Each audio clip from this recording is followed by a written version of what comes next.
Hi hello ಎಲ್ಲರಿಗೂ ನಮಸ್ಕಾರ. ನಾನು ರಶ್ಮಿ. ಎಲ್ಲರೂ ಹೇಗಿದ್ದೀರಾ? ಇದು ಶನಿವಾರದ ಮಿನಿ ಬ್ಲಾಗ್. ಶನಿವಾರ ನಾವು ಮೈಸೂರಿಗೆ ಹೋಗಿ ಬರೋಣ ಅಂತ ಹೇಳಿ ಹೋಗ್ತಾ ಇದ್ವಿ. ಅರ್ಲಿ ಮಾರ್ನಿಂಗೇ ಹೊರಟ್ವಿ. ಆಲ್ರೆಡಿ ಮಳೆ ಸ್ಟಾರ್ಟ್ ಆಗಿತ್ತು, ವೆದರು ಸಹ ಚೇಂಜ್ ಇತ್ತು. ನನ್ನ ಹಸ್ಬೆಂಡ್ ಮಾವಾಗ ಸ್ವಲ್ಪ ಹುಷಾರಿರಲಿಲ್ಲ, ಹಾಗೆ ನೋಡ್ಕೊಂಬರೋಣ ಅಂತ ಹೇಳಿ ಬೇಗನೆ ಹೊರಟ್ವಿ. ಬೇಗನೆ ಹೊರಟಿರೋದ್ರಿಂದ ತಿಂಡಿ ಏನೂ ತಿನ್ನಲಿಲ್ಲ.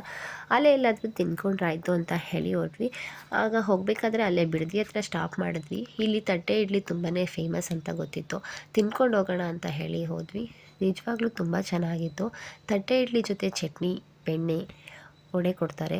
ತುಂಬಾ ಚೆನ್ನಾಗಿರುತ್ತೆ. ಚಟ್ನಿ ಅಂತೂ ಅನ್ಲಿಮಿಟೆಡ್, ಎಷ್ಟು ಬೇಕಾದರೂ ಹಾಕ್ಕೊಂಡು ತಿನ್ಬೋದು. ನಾವು ಯಾವಾಗ ಹೋಗ್ಬೇಕಾದ್ರೂ ಇಲ್ಲೇ ತಿಂಡಿ ತಿನ್ಕೊಂಡು ಹೋಗೋದು. ನೋಡಿ, ಅಮ್ಮನೂ ನಮ್ಮ ಜೊತೆ ಬಂದಿದ್ದರು. ಅಮ್ಮನೂ ತಿಂಡಿ ತಿಂತಾಯಿದ್ದಾರೆ. ನೋಡಿ, ಚಟ್ನಿನ ಮೇಲೆ ಹಾಕ್ಕೊಂಡು ತಿಂತಾಯಿದ್ರೆ ಏನು ಸಖತ್ತಾಗಿರುತ್ತೆ. ನೀವೂ ಟ್ರೈ ಮಾಡಿದರೆ ನನಗೆ ಕಮೆಂಟ್ ಮಾಡಿ. ನಾವು ಎಲ್ಲ ತಿಂಡಿ ಎಲ್ಲ ಮುಗಿಸಿ ಮೈಸೂರಿಗೆ ರೀಚ್ ಆದ್ವಿ. ಈ ವಿಡಿಯೋ ನಿಮಗೆ ಇಷ್ಟ ಆದರೆ ಪ್ಲೀಸ್ ಶೇರ್ ಮಾಡಿ, ಸಬ್ಸ್ಕ್ರೈಬ್ ಮಾಡಿ. Thank you for watching. Bye, take care.